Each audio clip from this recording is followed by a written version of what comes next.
Sridhar Babuji, Joseph Ji, senior leader, UDF leaders on the dais, party workers, candidates, T.N. Pratapan, Ajay Mohan Ji, Rashid Ji, P.N. Vyashak Ji, Rajan Ji, Shaji K Ji, Sunil Lalur Ji, Sivan Natika Ji, brothers and sisters, I'd like to welcome all of you here today.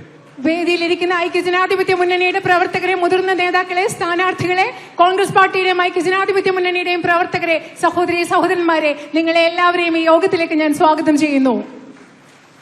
Have you noticed that there is a ad campaign, left front ad campaign, which shows the chief minister and asks the question, who else?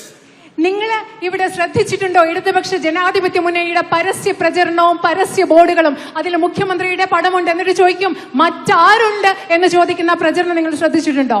Have they seen this campaign? നിങ്ങൾ ഇത് കണ്ടിട്ടുണ്ടോ ഈ പ്രചരണം? Not yet. Okay. Because there are billboards across Kerala with chief minister's face saying who else? അതെന്താണെന്നറിയോ? Keralam മുഴുവൻ പരസ്യ ബോർഡുകളുണ്ട്, മുഖ്യമന്ത്രിയുടെ മുഖമുള്ള, എന്നിട്ട് ചോദിക്കാണ് മറ്റാരുണ്ട് എന്ന് ചോദിക്കുന്നത് Keralam മുഴുവനുണ്ട്. As if there is nobody else who can lead Kerala except one man. ഈ ഒരു മനുഷ്യനല്ലാതെ കേരളത്തെ നയിക്കാൻ വേറെ ആരും ഇല്ല എന്നുള്ള രീതിയിലാണ് ഈ ചോദ്യം ചോദിക്കുന്നത്. Imagine there in Delhi there is a man who thinks there is nobody who can lead India other than him, called Modi, and in Kerala there's a fellow who thinks there is nobody in Kerala who can lead Kerala except him. നിങ്ങളൊന്ന് ചിന്തിച്ചു നോക്കിയാ, ഡൽഹിയിൽ ഒരു മനുഷ്യനുണ്ട്, മോദി എന്നുള്ള പേരുള്ള മനുഷ്യൻ, എനിക്കല്ലാതെ ഈ രാജ്യത്തെ നയിക്കാൻ വേറെ ആർക്കും കഴിയില്ല എന്ന് ചിന്തിക്കുന്ന ഒരു മനുഷ്യൻ. അതുപോലെ നിങ്ങളുടെ കേരളത്തിലുണ്ട്, ഞാനല്ലാതെ വേറെ ആർക്കും കേരളത്തെ നയിക്കാൻ കഴിയില്ല എന്ന് ചിന്തിക്കുന്ന ഒരു മനുഷ്യൻ. Look at the arrogance in these people. ഈ ആളുകളുടെ ധാർഷ്ട്യം ഒന്ന് നിങ്ങൾ നോക്കിക്കേ. That they think that they are the only people who can lead Kerala and the country. അവര് വിചാരിക്കുന്നു ഈ കേരളത്തെയും ഈ രാജ്യത്തെയും നയിക്കാൻ കഴിയുന്ന ഒരേ ഒരു ആളുകൾ അവരാണെന്നാണ് അവർ കരുതുന്നത്. And both of them are in partnership. അവര് രണ്ടുപേരും പങ്കാളിത്തത്തിലാണ് ഇന്നുള്ളത്. They are supporting each other. അവർ രണ്ടുപേരും പരസ്പരം പിന്തുണയ്ക്കുകയാണ്. I know they are supporting each other because I face Modi. കാരണം ഇവർ അങ്ങനെ രണ്ടുപേരും പരസ്പരം പിന്തുണയ്ക്കുകയാണെന്ന് എനിക്കറിയാം. കാരണം ഞാൻ മോദിയെ നേരിടുന്ന ആളാണ്. They took away my government house. They took away my Lok Sabha membership. Brother, they took away my Lok Sabha membership. They interrogated me for 55 hours. ED, CBI, ED, Income Tax Department, all of them.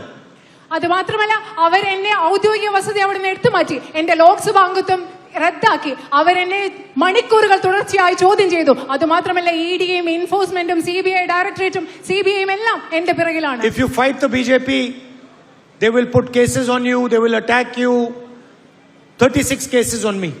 നിങ്ങൾ BJP എതിർക്കുകയാണെങ്കിൽ അവർ നിങ്ങളെ ആക്രമിക്കും, നിങ്ങൾക്കെതിരെ കേസുകൾ register ചെയ്യും. എനിക്കെതിരെ 36 കേസുകളാണുള്ളത്. And my attitude with them is you do what you have to do, I do what I have to do.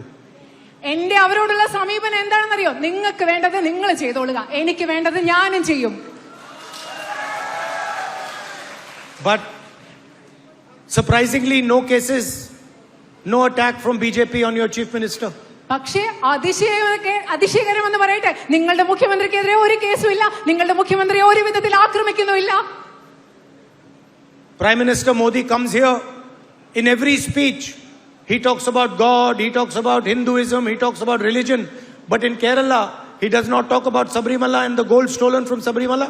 പ്രധാനമന്ത്രി കേരളത്തിൽ വരും, എല്ലാ പ്രസംഗത്തിലും അദ്ദേഹം അമ്പലങ്ങളെ കുറിച്ചും ദൈവങ്ങൾ